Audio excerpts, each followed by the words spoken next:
Sa video na ito, ating kilalanin ang 10 pinakamayayamang tao sa Pilipinas ngayong 2026. Sila ay hindi lang mayayaman, sila ay mga negosyanteng humubog sa ekonomiya ng bansa, nagbigay ng trabaho sa milyon-milyong Pilipino, at nag-iwan ng marka sa kasaysayan ng negosyo. Pero simulan na natin. Andrew Tan. At ang una at ika-10 sa ating listahan ay isang negosyanteng ipinanganak sa Fujian, China noong 1952 at lumipat sa Pilipinas noong siya ay bata pa upang maghanap ng mas magandang buhay. Nagtapos siya ng BS Accountancy sa University of the East at nagsimula bilang isang karaniwang empleyado bago tuluyang pumasok sa mundo ng negosyo.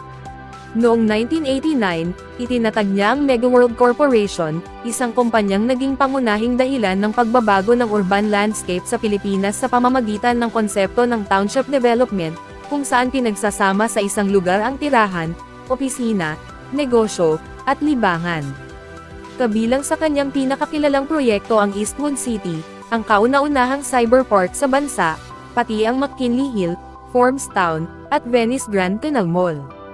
Bukod sa real estate, pinalawak din niya ang kanyang imperyo sa liquor industry sa pamamagitan ng Emperador Inc., na ngayon ay kinikilalang pinakamalaking brandy company sa buong mundo. Dahil sa kanyang matyaga at pangmatagalang diskarte sa negosyo, ang net worth ni Andrew Tan ay tinatayang umaabot sa 112 na bilyong piso, at ang kanyang kwento ay patunay na ang sipag at tamang timing ay mahalagang sangkap ng tagumpay. 9. Jaime Zobel de Ayala at Family.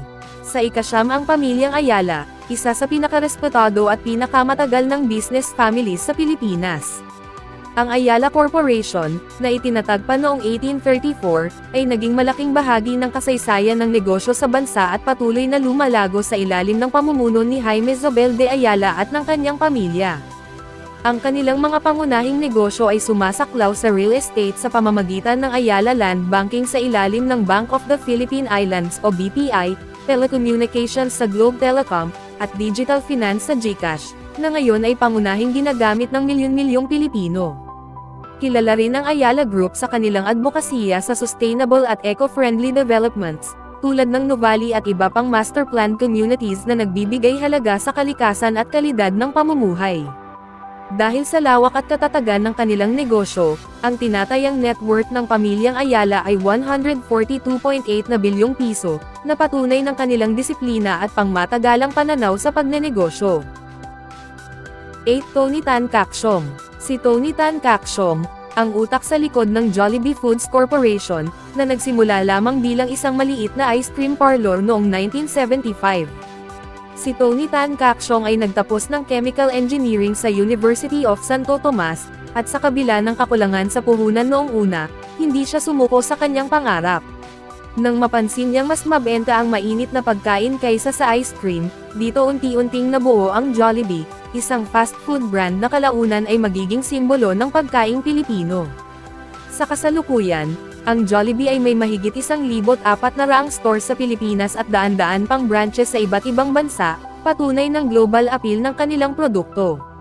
Pagmamay-ari rin niya ang Chowking, Mang Inasal, Greenwich, Red Ribbon, at Coffee Bean at Tea Leaf, pati mga shares sa Burger King at Panda Express sa Pilipinas. Dahil sa kanyang husay sa expansion at acquisitions, ang net worth ni Tony Tan Kacsiong ay tinatayang 145.6 na bilyong piso, at ang kanyang kwento ay malinaw na patunay na ang simpleng negosyo ay pwedeng maging global empire. 7. Consunji at Siblings. At sa number 7, ang pamilyang Consunji, na nagmamay-ari ng DMCI Holdings, isang conglomerate na may malawak na negosyo sa construction, real estate, pagmimina, kuryente, at tubig. Itinatag ni David Consunji ang DMCI noong 1954 bilang isang maliit na construction company, na kalaunan ay lumago at naging isa sa pinakamalalaking infrastructure firms sa bansa. Sa ilalim ng kanilang pamumuno, nakilala ang DMCI Homes sa paggawa ng dekalidad at abot-kayang residential condominiums, habang ang Semirara Mining and Power Corporation ay naging pinakamalaking coal producer sa Pilipinas. Kasama rin sa kanilang negosyo ang DMCI Power at Maynilad Water Services, na nagsusupply ng tubig sa malaking bahagi ng Metro Manila. Dahil sa lawak ng kanilang operasyon at kontribusyon sa ekonomiya ng bansa, Ang tinatayang net worth ng pamilyang Consanji ay 162.4 na bilyong piso, at ang kanilang kwento ay patunay na ang matibay na pundasyon at disiplina sa negosyo ay nagbubunga ng pangmatagalang tagumpay. 6. Gokongwei Family. Ang pang-anim ang pamilyang Gokongwei, na pinamumunuan ng magkakapatid na nagmana ng imperyo ng kanilang ama na si John Gokongwei Jr. Sa pamamagitan ng JG Summit Holdings, nagawa nilang palawakin ang negosyo sa iba't ibang industriya tulad ng pagkain, aviation, real estate, petrochemicals, at banking. Kilala ang Universal Robina Corporation o URC sa mga produktong araw-araw ginagamit ng mga Pilipino tulad ng Jack and Jill Snacks, C2 Green Tea, at Great Taste Coffee.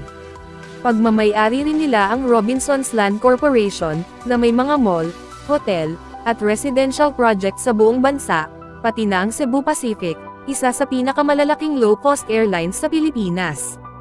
Dahil sa lawak at tibay ng kanilang negosyo, tinatayang umaabot sa 168 na bilyong piso ang net worth ng pamilya Gokongwei, patunay ng kanilang galing sa diversification at pangmatagalang diskarte sa negosyo.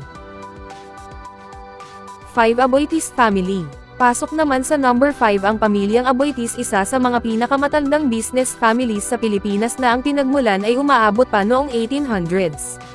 Mula sa simpleng kalakalan, itinayo nila ang Aboitiz Equity Ventures, isang conglomerate na may interes sa kuryente, banking, pagkain, real estate, at malalaking infrastructure projects. Kabilang sa kanilang pinakamahalagang kumpanya ang Aboitiz Power, isa sa pinakamalalaking power generation at distribution companies sa bansa, pati ang Union Bank na kilala sa modern at digital banking solutions. Mayroon din silang Pilmaco Foods at Aboitiz Infra Capital, na kasalukuyang gumagawa ng mga proyekto tulad ng paliparan, water systems, at telecom towers. Ang kanilang net worth ay tinatayang 176.4 na bilyong piso, at bukod sa negosyo, kilala rin ang Aboitiz family sa kanilang corporate social responsibility at sustainability programs na layong iangat ang kalidad ng buhay ng mga Pilipino. 4. Ramon Ang. Si Ramon Ang, isang lalaking nagsimula bilang mekaniko ngunit umangat upang maging president at CEO ng San Miguel Corporation, isa sa pinakamalalaking conglomerate sa Pilipinas. Sa ilalim ng kanyang pamumuno, lumawak ang San Miguel mula sa pagkain at inumin patungo sa langis, fuel, kuryente, at malalaking infrastructure projects. Kabilang dito ang Skyway Stage 3, SLEX TPLEX, at iba pang expressways na malaking bahagi ng transport system ng bansa. Pinangunahan din niya ang SMC Global Power, na isa ngayon sa pinakamalalaking power generation companies sa Pilipinas. Dahil sa kanyang matalas na pag-iisip at agresibong expansion strategy, ang net worth ni Ramon Ang ay tinatayang 196 na bilyong piso, at ang kanyang kwento ay patunay na ang sipag at tamang diskarte ay kayang magdala ng isang tao mula sa simpleng simula patungo sa tuktok ng tagumpay. 3. Enrique Razon Jr. Si Enrique Razon Jr., ang chairman at CEO ng International Container Terminal Services Inc., o ICTSI, isang global port management company na may operasyon sa mahigit 20 bansa at higit 30 terminals sa iba't ibang panig ng mundo. Ang kumpanyang ito ay nagsimula sa Manila International Container Terminal at ngayon ay isa na sa pinakamalalakas na port operators sa buong mundo. Bukod sa port operations, pinalawak din ni Enrique Razon Jr. ang kanyang negosyo sa energy, infrastructure, at leisure, kabilang ang Soler Resort and Casino sa Parañaque at mga renewable energy projects sa ilalim ng prime infrastructure. Dahil sa lawak ng kanyang global investments, ang kanyang net worth ay tinatake si 520.8 na bilyong piso, dahilan upang siya ay ituring na isa sa pinakamakapangyarihang negosyante sa bansa. 2. Manny Villar. Sa number 2, si Manuel Manny Villar Jr., isang dating senador na kilala ngayon bilang hari ng real estate sa Pilipinas. Mula sa mahirap na kabataan, nagtagumpay siya sa pamamagitan ng sipag at tiyaga hanggang sa maitayo ang Vista Land and Lifescapes, isa sa pinakamalalaking real estate developers sa bansa. Ilan sa kanyang kilalang brands ay Camella Homes, Crown Asia, Brittany, at Vista Residences. Bukod sa real estate, pinalawak din niya ang negosyo sa retail sa pamamagitan ng All Home, sa Memorial Park sa Golden Haven, at sa water utilities sa Prime Water, na nagsusupply ng tubig sa maraming probinsya. Ang kanyang net worth ay tinatayang 616 na bilyong piso, at ang kanyang kwento ay patunay na ang determinasyon at tamang oportunidad ay kayang magbago ng kapalaran ng isang tao. 1. Henry C. Sr. at siblings. At sa number 1, nangunguna ang pamilyang C, na pinasimulan ng yumaong Henry C. Sr., isang imigranteng Chino na nagsimula lamang sa maliit na tindahan ng sapatos sa Quiapo noong 1958. Mula sa simpleng negosyo, itinayo niya ang SM Group, na ngayon ay pinakamalaking retail at mall operator sa Pilipinas. Pagmamay-ari ng SM Group ang SM Prime Holdings na may mahigit 70 malls sa Pilipinas at ilan sa China, pati ang SM Development Corporation o SMDC, na gumagawa ng high-rise condominiums at residential communities. Mayroon din silang BDO Unibank, ang pinakamalaking bangko sa bansa, at China Banking Corporation, pati mga hotel at resort tulad ng Conrad Manila at Taal Vista Hotel. Ang tinatayang net worth ng pamilyang C ay umaabot sa piso at 14 na sentimos trilyon, dahilan upang sila ang manguna sa listahan ng pinakamayayamang pamilya sa Pilipinas, at ang kanilang kwento ay patunay na mula sa maliit na simula, posible ang napakalaking tagumpay sa pamamagitan ng tiyaga, disiplina, at matalinong pamumuhunan.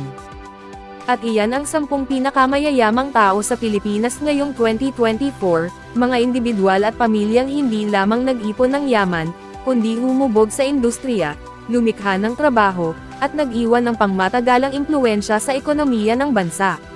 Ang kanilang mga kwento ay patunay na ang tagumpay ay hindi pare-pareho ang simula, may nagsimula sa hirap, may nagmana ng negosyo ngunit pinagyaman palalo, at may mga ilang beses munang bumagsak bago tuluyang umangat.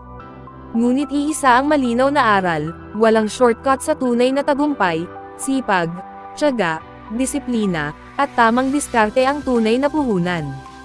Kung may isang kwento sa listahang ito na pinaka nagbigay inspirasyon sa'yo, ay comment mo sa baba at pag-usapan natin. Huwag kalimutang i-like ang video, mag-subscribe sa channel, at i-share ito sa mga kaibigan mong mahilig sa negosyo, inspirasyon, at real-life success stories. Maraming salamat sa panonood, at kita-kits muli sa susunod nating video.